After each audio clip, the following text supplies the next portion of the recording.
तो स्वागत है आपका CP31 सीट के हिंदी सॉल्यूशन में। चलते हैं sixth question. Doremy's paint 3। An array b1, b2, bn of positive integers is good if all the sums of two adjacent elements are equal to the same value. More formally, the array is good if there exists a k such that b1 plus b2 equal to b2 plus b3 equal to bn minus 1 plus bn equal to k। यानी जितने भी adjacent elements का सम है वो same आना चाहिए। Doremi has an array A of length n. Now, Doremi can permute its elements however she wants. Determine if she can make the array good. ठीक है, मतलब वो जो एरे है उसमें जो एलिमेंट्स है उसको इधर उधर कर सकती है। हमको डिटरमाइन करना है if she can make the array good, क्या वो एरे को गुड बना सकती है। ठीक है, तो उसको समझते हैं।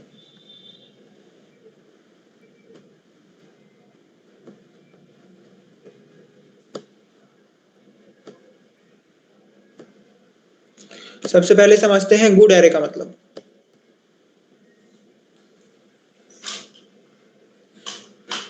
तो गुड एरे क्या होता है?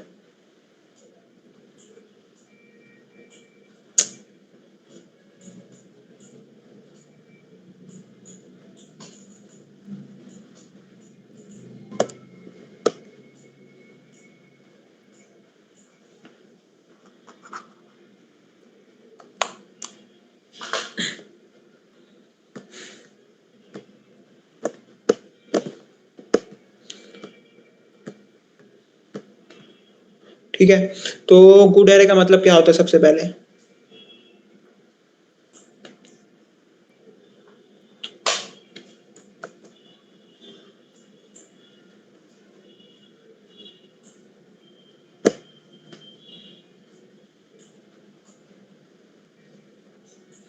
ठीक है, गुड एरे का मतलब क्या होता है? गुड एरे यानी किसी एरे को गुड एरे कहा जा सकता है अगर उसमें जितने भी एडजेसेंट एलिमेंट्स हैं वो सबका सम सेम आए।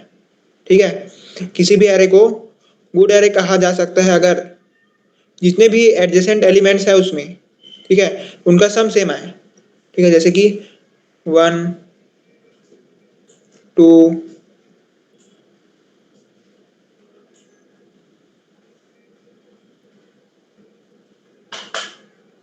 1 2 1 2 1।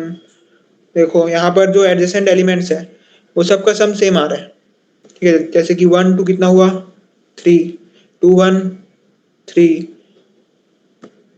1 2 भी 3, यहाँ पर भी 3, यहाँ पर भी 3, यहाँ पर भी 3।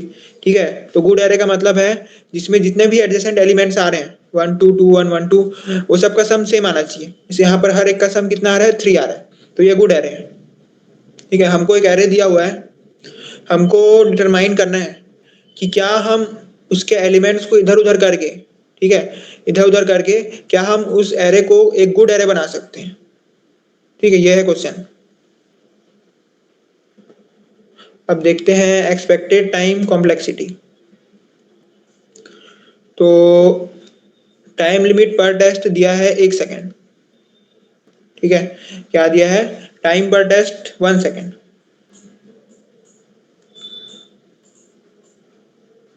टाइम पर टेस्ट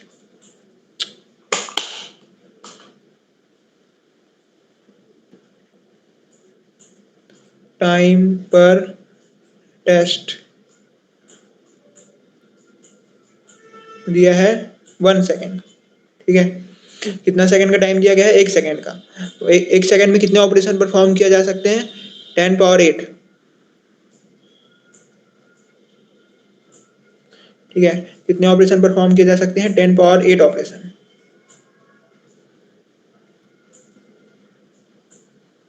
ठीक है। और एक टेस्ट के अंदर कितने टेस्ट केसेस हैं?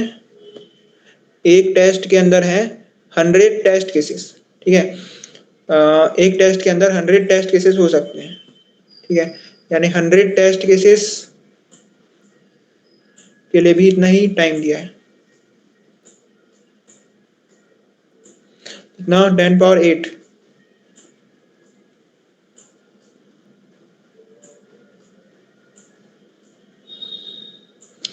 एक टेस्ट केस के लिए कितना ऑपरेशन परफॉर्म कर सकते हैं, मतलब कि एक टेस्ट में केस में 10 पावर 6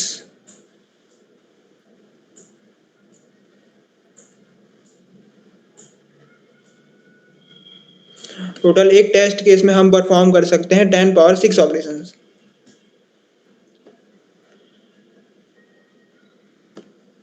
मैक्सिमम हम एक टेस्ट केस में 10 पावर 6 ऑपरेशन परफॉर्म कर सकते हैं, ठीक है। और एन का वैल्यू कितना है? 100। यानी हम यहाँ पर बना सकते हैं O n square O n cube, ठीक है। ओ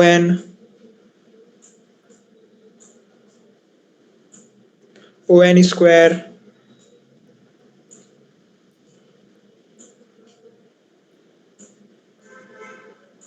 ओ एन क्यूब,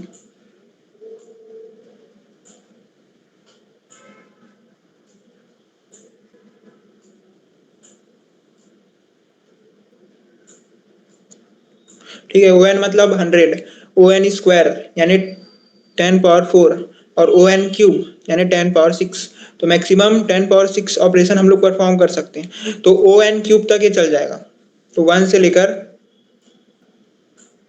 ओ एन तक ऑपरेशन चल सकते हैं, ठीक है। 1 से लेकर ओ एन क्यूब तक। और जो ओ एन क्यूब से ज्यादा वाले हैं यानी O n cube log n, O n 4 log n, ये सब नहीं चलेंगे, ठीक है। क्या नहीं चलेगा?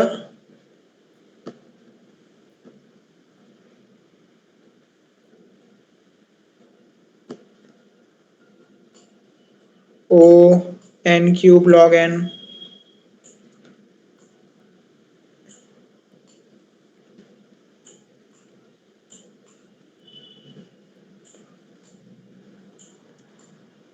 O n cube log n, O n 4,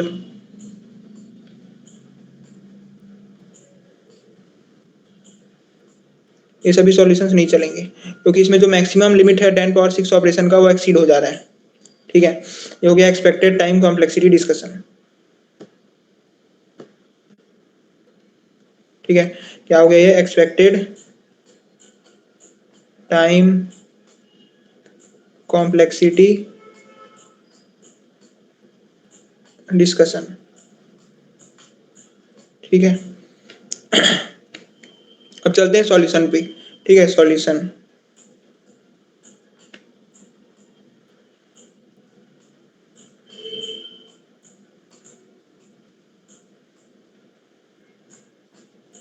ठीक है। सॉल्यूशन, तो इसका सॉल्यूशन देखते हैं, ठीक है। तो सबसे पहले करना क्या है, हमको डिटरमाइन करना है कि क्या हम एरे को गुड एरे बना सकते हैं या नहीं बना सकते, ठीक है। गुड एरे का मतलब है कि जितने भी एडजेसेंट एलिमेंट्स है सबका सम सेम होना चाहिए, ठीक है।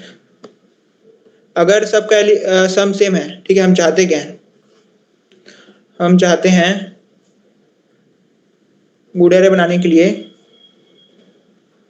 कि जितने भी एलिमेंट्स हैं एडजेसेंट एलिमेंट्स उनका सम सेम आए, ठीक है। तो मान लेते हैं कि जो एरे है, ठीक है, उसमें क्या क्या एलिमेंट्स है उसको देख लेते हैं, ठीक है। जो गुड एरे है उसमें मान लेते हैं कि एक एलिमेंट है A1, ठीक है। दूसरा एलिमेंट है A2, तीसरा एलिमेंट है A3, चौथा एलिमेंट है A4, ठीक है। और मान लेते हैं इसमें 5 ही एलिमेंट है A5, ठीक है। गुड एरे का मतलब क्या है कि जो A1 प्लस A2 है उसका सम जो है वो मान लो K है अगर, तो A2 प्लस A3 का भी सम K होना चाहिए, ठीक है, और A3 प्लस A4 का भी सम K होना चाहिए, और A4 प्लस A5 उसका भी सम K होना चाहिए। ठीक है, इसका मतलब है कि A1 प्लस A2 अगर K के बराबर है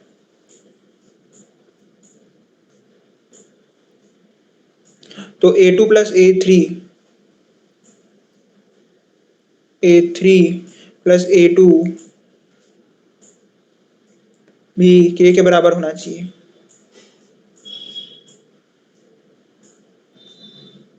ठीक है, इसका मतलब है कि अगर A1 प्लस A2 K के बराबर है तो A2 प्लस A3 भी K के बराबर होना चाहिए।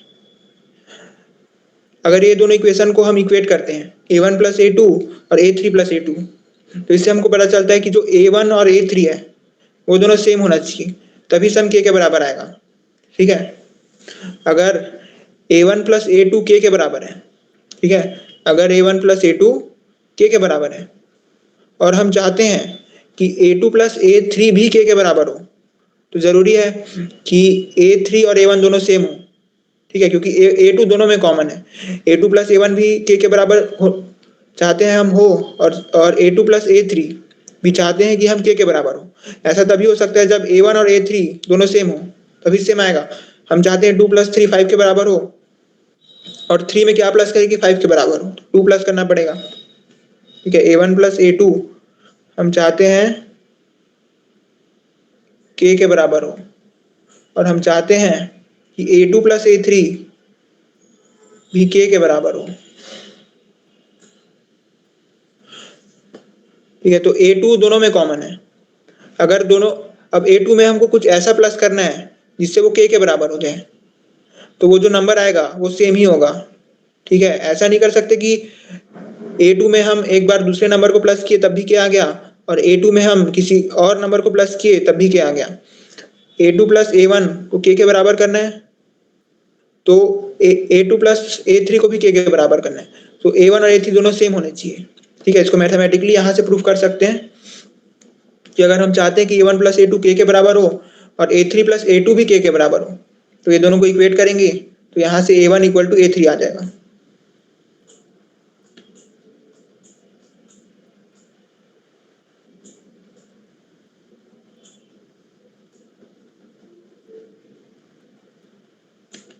ठीक है, ऐसे ही आगे भी बढ़ेगा, जैसे कि A1 इक्वल टू A3 हुआ, फिर अगर हम इसको यहाँ पर लेते हैं A2 A3 A4 में, तो A4 इक्वल टू A2 हो जाएगा। ठीक है,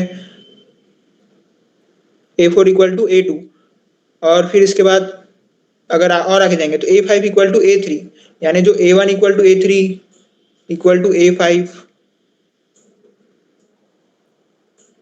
ऐसे एक्सटेंड होगा ये।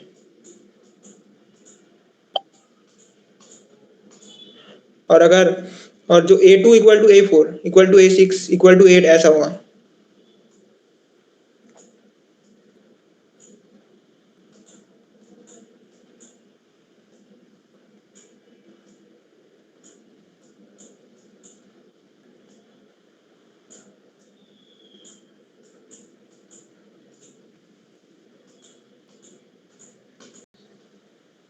तो यहाँ से हम क्लियरली देख सकते हैं कि A1 A3 A5 सेम होने चाहिए, और A2 A4 A6 सेम होने चाहिए।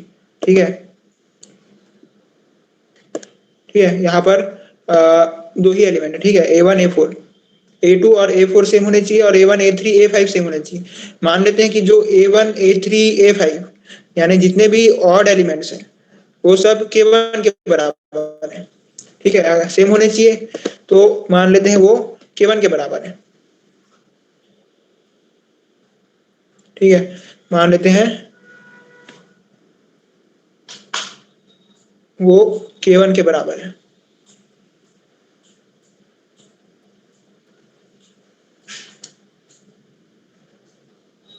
ठीक है, मान लेते हैं वो K1 के बराबर है, और ये जो है ये K2 के बराबर है। ठीक है, यानी अगर A1 A3 A5 किसके बराबर है, K1 के, और A2 A4 बराबर है K2 के, तो हम इसको ऐसे लिख सकते हैं पूरे एरे को K1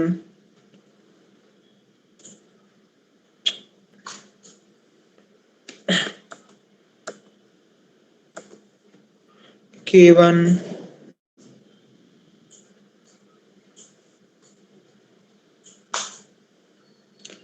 K2 K1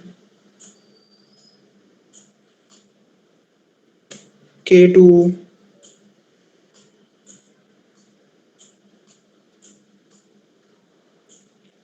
K1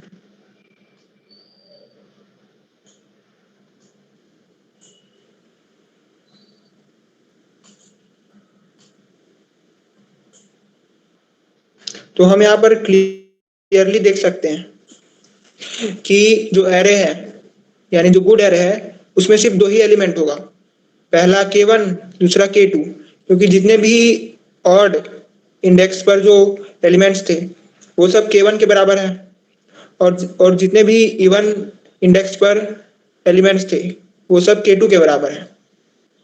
ठीक है, तो यहाँ से हमको एक बहुत जरूरी प्रॉपर्टी का पता चलता है गुड एरे का, वो है कि गुड एरे में सिर्फ दो ही एलिमेंट हो सकते हैं। ठीक है, गुड एरे में सिर्फ दो ही एलिमेंट्स हो सकते हैं। तो पहला प्रॉपर्टी का हमें पता चलता है कि जो गुड एरे है can only have two elements. ठीक है, ये हो गया पहला प्रॉपर्टी जिसका हमें पता चलता है।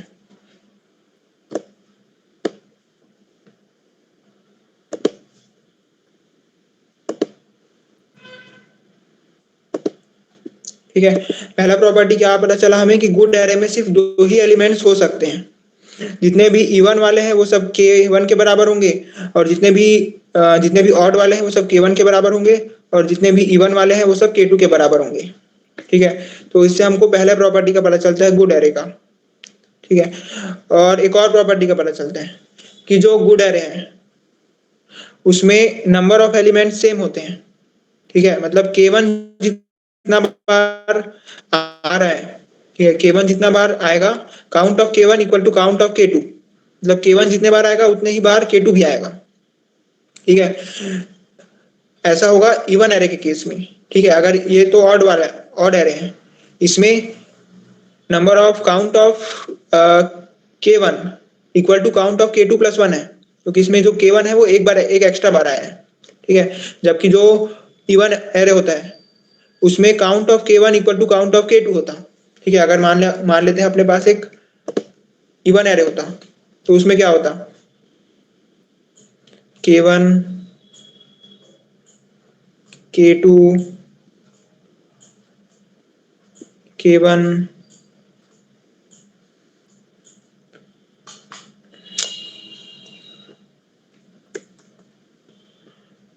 K1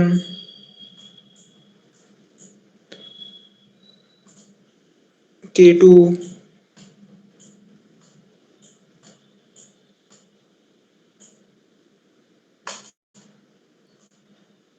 ठीक है, ऐसा होता।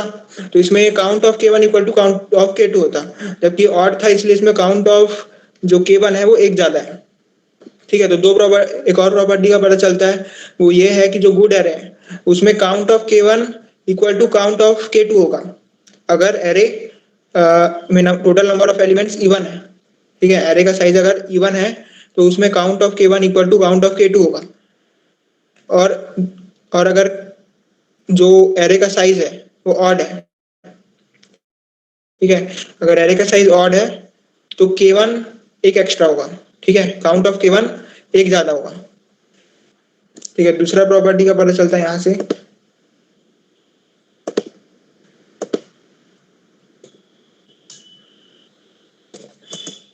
कि count of K1 equal to count of K2 when the array is if n equal to even. ठीक है, और एक और count of K1 equal to count of K2 plus 1 अगर n है वो ऑड है।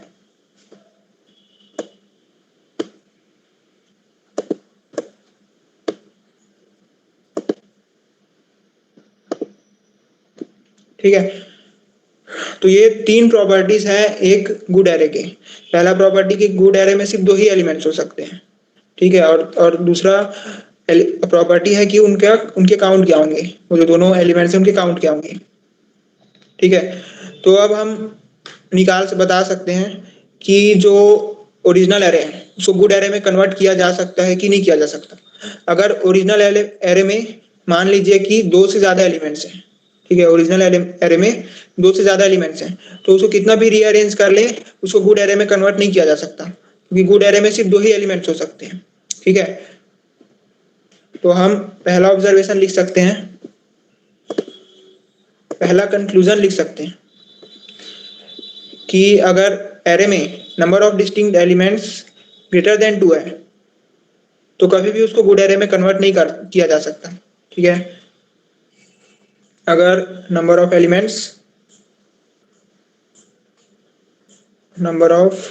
डिस्टिंक्ट एलिमेंट्स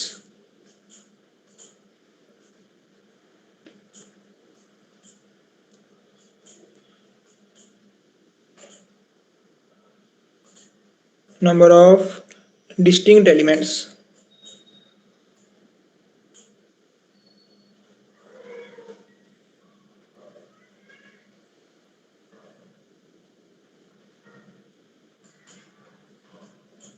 जो नंबर ऑफ डिस्टिंक्ट एलिमेंट्स है वो अगर ग्रेटर देन 2 है,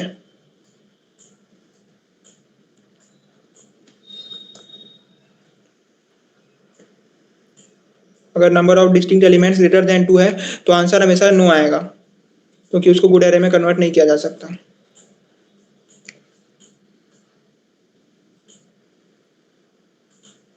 इसके बाद सिर्फ 2 ही केसेस बचते हैं, ठीक है, या तो number of distinct elements equal to 1 है या तो अगर 2 है। अगर 2 है तो क्या होना चाहिए, अगर number of distinct elements equal to 2 है तो वो जो 2 डिस्टिंक्ट एलिमेंट्स हैं उनका काउंट या तो सेम होना चाहिए या एक का काउंट दूसरे काउंट से मैक्स टू मैक्स एक ज्यादा होना चाहिए, ठीक है। तो यहां से हम दूसरा कंक्लूजन निकाल सकते हैं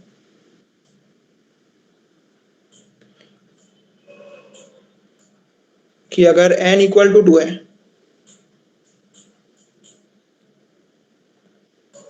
ठीक है, अगर n इक्वल टू 2 है तो काउंट ऑफ की जो एब्सोल्यूट डिफरेंस है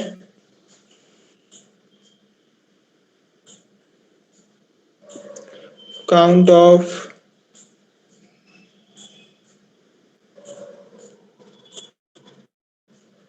k1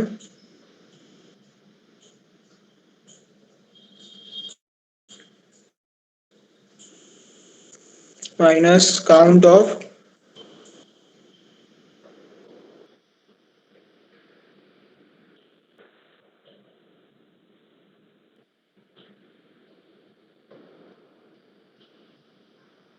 k2 वो क्या होना चाहिए, लेस देन 2 होना चाहिए,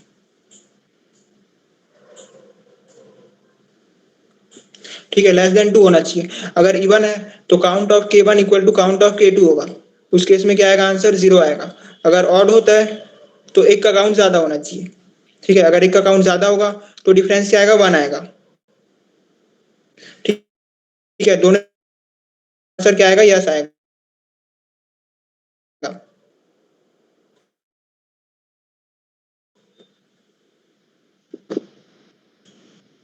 दोनों ही केसेस में आंसर यस आएगा,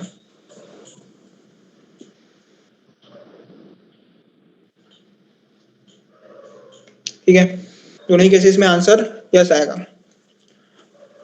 अब एक ही केस बचता है, n ग्रेटर देन 2 हो गया, n इक्वल टू 2 हो गया और n इक्वल टू 1,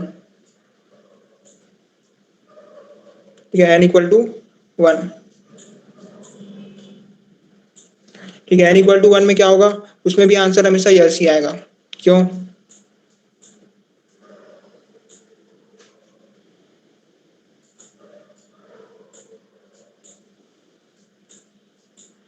ठीक है, उसमें भी आंसर हमेशा यस ही आएगा, क्योंकि n इक्वल टू 1 यानी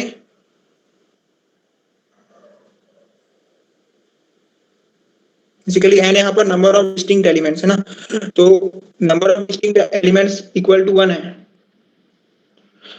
यानी सिर्फ एक ही एलिमेंट है हर जगह, यानी k1 इक्वल टू k2 है, उस केस में भी ये कंडीशन सेटिस्फाई हो जाएगा कि जितने भी इवन इंडेक्स है उस पे एक एलिमेंट होना चाहिए और जितने भी ऑड इंडेक्स है उस पे दूसरा एलिमेंट होना चाहिए।